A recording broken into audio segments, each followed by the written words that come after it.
Well, I've always been a fan of Doctor Who from a young age, and obviously being as little as I was at the time, every day I was playing as Doctor Who, but not doing anything really with it.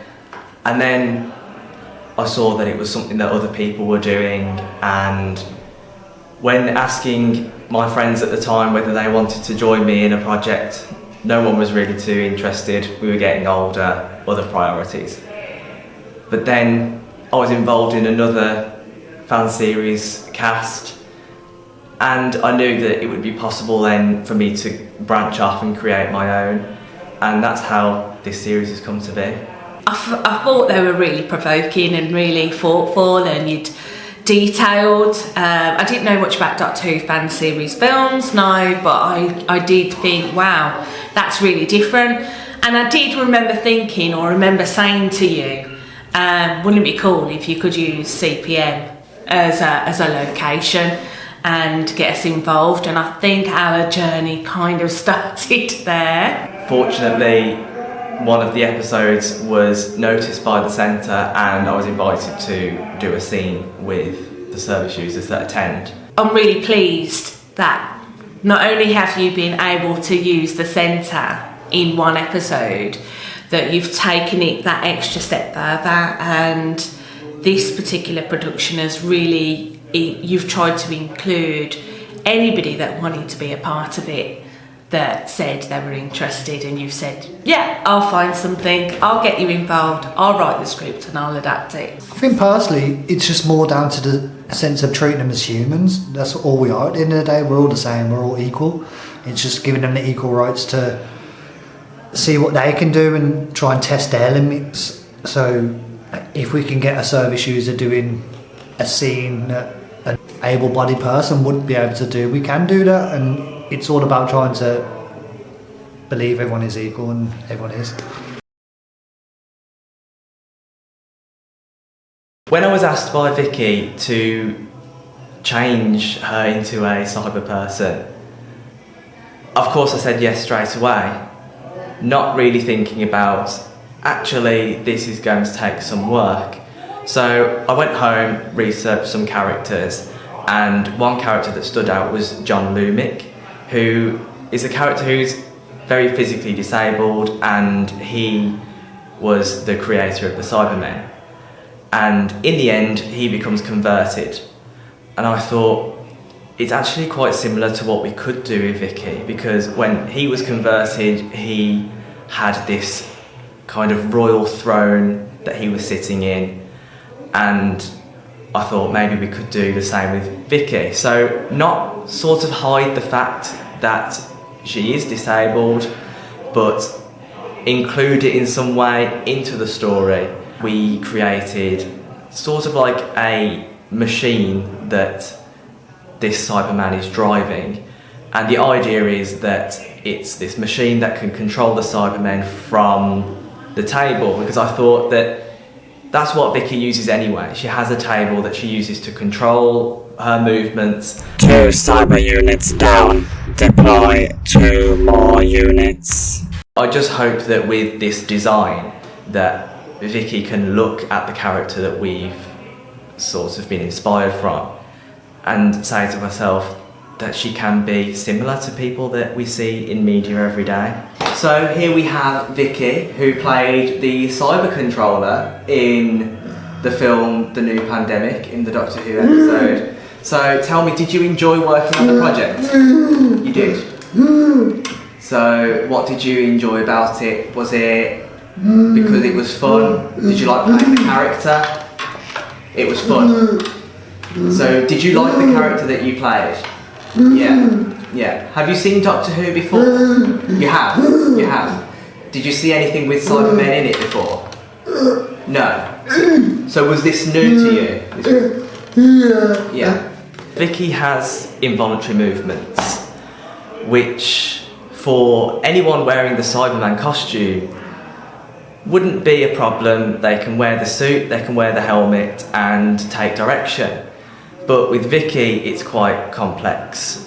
The helmet is very claustrophobic, and even some of the service users that wanted to have a go with the helmet that don't have involuntary movement, even they said it was very claustrophobic and they wouldn't feel comfortable inside the helmet. Did you like the costume that was created for your character? Yeah. Was it easy to use? Yeah? But Vicky was adamant that she wanted to be a Cyberman and wanted to wear the head somehow. So it was back to the drawing board. How do we make Vicky into a cyber person and include the helmet as well? So when looking at how this could be done, I thought maybe we wouldn't need to use the head at all, but actually use an image of the head over Vicky's face to make it seem as though she is wearing it, and also she's comfortable with her movements and not worried about injuring herself inside the helmet. So here is Vicky's costume for the cyber controller. So already Vicky's demonstrating the buttons that she can use to control the Cybermen. Do you want to give us a demonstration of the yellow button, Vicky? Okay. So also we have a slot here in the middle where Vicky's lever goes that she uses to move her wheelchair. We also have these buttons on the top just to make it seem a little bit more decorative. So Vicky, what do you think of the costume? Did you like it? Yeah. The involuntary movements is not just from head to neck, it's also from waist down. So we also had to adapt the costume to not be a full suit but a half suit, which was very easy for us to do because with the box that we use as her control panel, it hides the legs, so she would only have to wear the silver top. So the whole idea of the costume change from normal Cyberman to Cyber Controller was really comfort was the main idea. Charge! You'll never take us alive! Charge! Come on! Come on, Scholars, we can do this. Come on, Henry, we can take them. Thank you, Doctor. Lead us.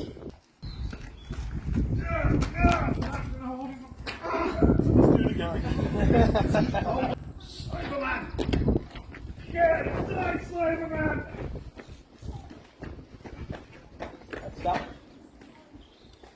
How likely are we going to survive this? I've got Scarlet to think about. Listen, we'll do all we can. May God help us. Thanks. Doctor! Doctor! Help, Doctor! Ah! You got it, Doctor! There he goes, David.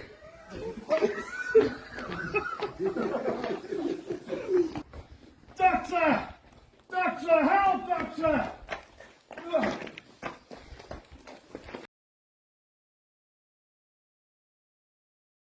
One in 5 people have a disability of some sort, and that the word disability has got lots of different meanings.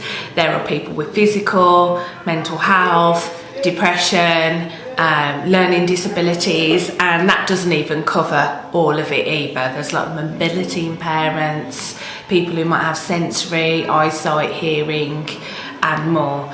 And I think that 1 in 5, so 1 in 5 people, that is the statistic that is globally recognised, and they are definitely underrepresented in media.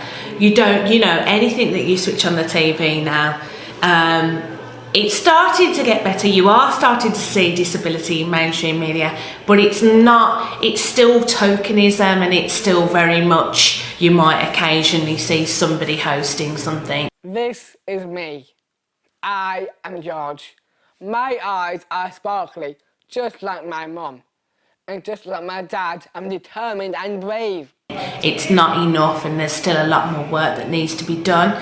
And then how it's represented as well is really important, because I think that they want to be acting and they want to be involved and they want to be a part of these productions as much as everybody else does. It's just down to people believing that we are equal and we are equal. So no, the direction was very organised, really. It worked well. Not much was really needed to be changed, and not much was really needed to be added on, to be fair. I think Craig literally had it down to the T, and if it weren't Craig, it was Gary. If it weren't Gary, it was other people. Just what I liked about it more was everyone was coming up with ideas, service users included. Inside the centre, everything is go. And from a director's point of view, it has to be understood that the priorities of the cast members that do have complex needs, whether that be toileting, changing, they have to be priorities. So normally I like to film a whole episode start to finish, but given the location that couldn't be done, so a lot of the script had to be rearranged, the order of scenes had to be rearranged, and to have care staff on board with the episodes and to even be taking part in it was a huge weight off, because they understand these cast members more than anybody, and I'm sure with it being a weight off from me, it was even more of a weight off the cast members' shoulders as well, to be around people that they're comfortable with, in a space that they're comfortable with, and having costumes as well adapted for them. I would like to say that we made it as comfortable as possible for everyone involved. Did you like killing the Cybermen? Yeah. Did you enjoy being a part of the filming? Yeah. So how did it feel to be part of a film? Fantastic. Yeah. Oh, brilliant! Please welcome making it out. I love it. You loved it? What was your favourite scene to film? What, when the Cybermen were zapping you? Yeah. Why? What was so fun about that scene?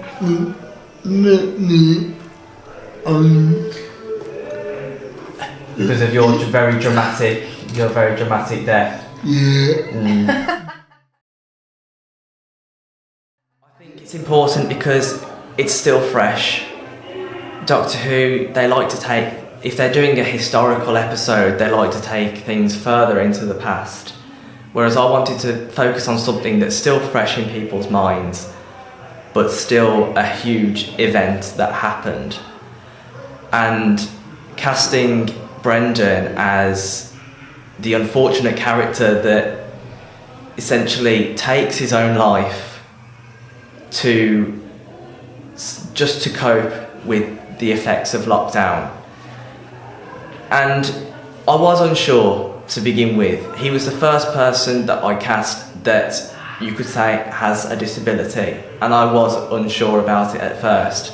But working with Brendan really opened my eyes to what else we can do. And I know we focus on people with disability, but like you said before, it affected everybody. So imagine the effects on someone who really probably doesn't understand what's going on. So that's why it's important to me, especially living with someone with a disability who did get confused at times, had to have a completely new routine, didn't know what's going to happen one day to the next.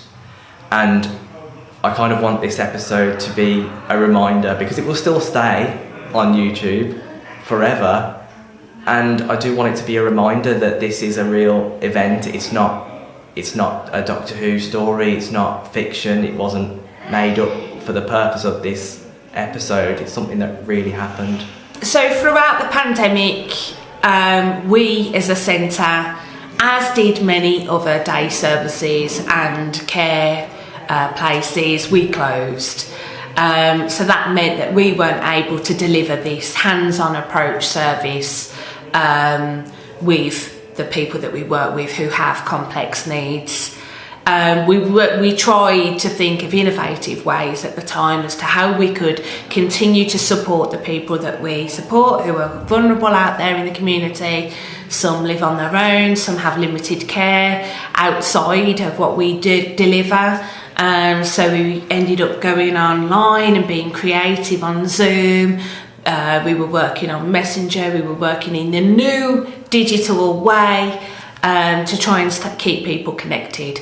But there were still very much people who were quite isolated during the pandemic, and they were away from their friends and families and weren't able to see anybody. And we know that had a huge impact as a charity and as a service provider.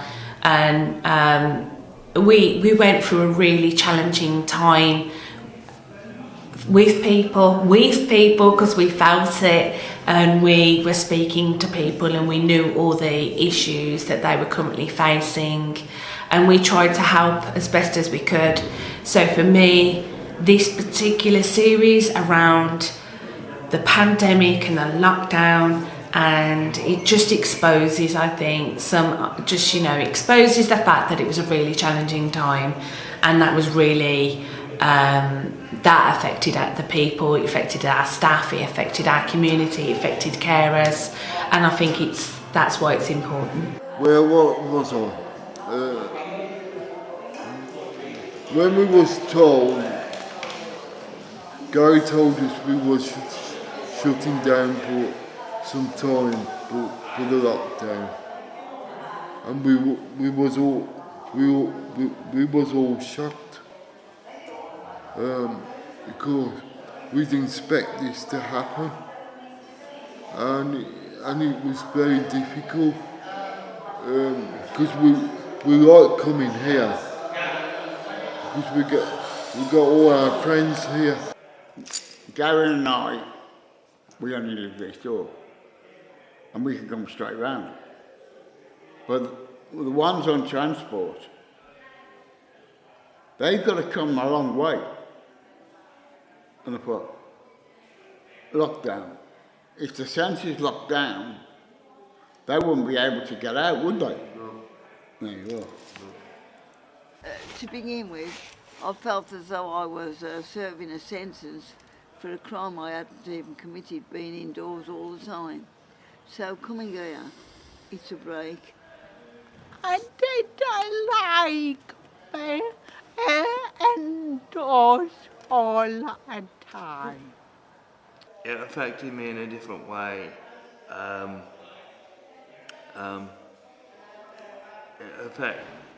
couldn't go and see my family with regarding lockdown. It's basically was difficult for me because I had to I hadn't been able to see my friends for months. I didn't see my mum and dad for 16 months. I didn't see my mum and dad for. So the first time I saw them, it was absolutely amazing. I think I was cuddling my mum for about an hour and a half. I would never ever take anything for granted again, because you never know when it's going to get taken away from you. How about yourself, Ian? What was your favourite What about you? What about you then, Molly?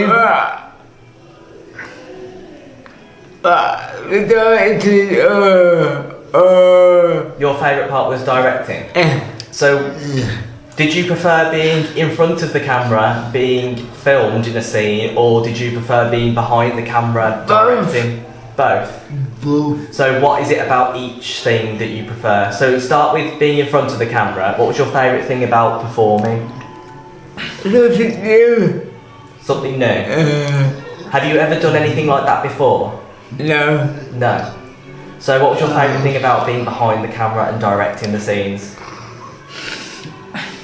I like being under your control. You tell me roughly what you wanted me to do, and it was... But a lot of the scenes came from your vision, didn't it? Yes. Yeah. And it was a lot of my ideas, as you said, that where to film, how to film, but it was difficult because it was a sunny day. It was, wasn't it? Yeah. So it was difficult to see what was happening on the camera. Hello and welcome to our Tardis tour. This is our Tardis setup, and by setup I mean our living room.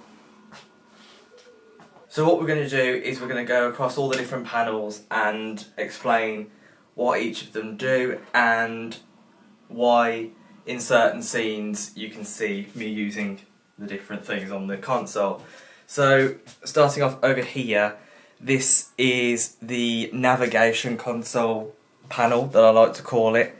These, I like to think they set coordinates to where we need to go, and this activates the flight, because as you can see in the one scene I reach over, pull the lever, and that's what makes the TARDIS fly. Over on this panel, this is one of two communications panels, and this panel actually allows me to communicate with the TARDIS itself. In the one scene where you see the screen appearing, I'm typing on here to give the TARDIS the information it needs in order to give me the information that I need. Round here we have what I like to call the emergency panel. When I'm flying towards the meteor, I turn the emergency panel on and it activates all the lights. That means I shouldn't be doing what I'm doing. If we were focusing on this panel during that scene, this light would be emitting red just to show some danger. Here is just another panel where I can just press some buttons inputting information. Here is the second communications panel, and this isn't a panel that allows me to communicate with the TARDIS. This allows me to communicate with the outside world. So here is where I can process some messages in text form, and here we have the TARDIS phone, which you can see being used in 2020 vision. Henry is actually phoning a pizza place with the shower headphone, and it's also a bit of a throwback to the junkyard TARDIS that you see in the actual show. We need to just step over K9 here. And here is another hidden panel actually, with some buttons that you see me press in the episode. So this might not look like much now because the room is quite bright and all of the lights are on the console, but how we made it look even better was turning the lights off.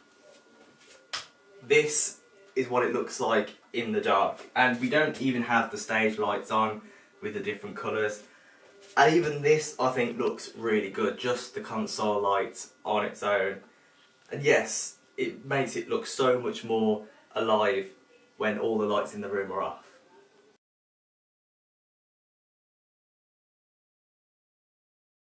I actually wouldn't say that there's anything that I would wish I'd had kept in or I'd have done more of, because filming here and with people with complex needs, it's opened my eyes to more. There's more that can be done. So I feel personally that my original plan for every episode in the series would have been more limited had I have not been approached by the day centre to film with everybody here. So no, I don't think there's anything that I would add, because I think those things have already been added just by being here. Would you be involved in a production like that again? Yeah. What's that? Would you do it again? You mean the one we done outside? Yeah. Yeah. It's good, because it's good. Would you prefer to be a good character or an evil? Good. A good character, so you want to be on like the rebellion side, yeah. What about you, Simon? Would you play a good character? I did enjoy it when I've done the one outside. Really good. Then we should have that. And would any of you like to be a villain?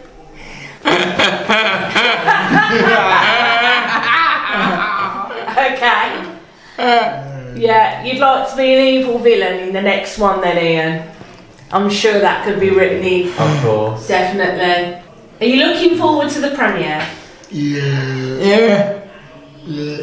Brilliant. And then hopefully it'll be on YouTube and you can show all your families. Yeah.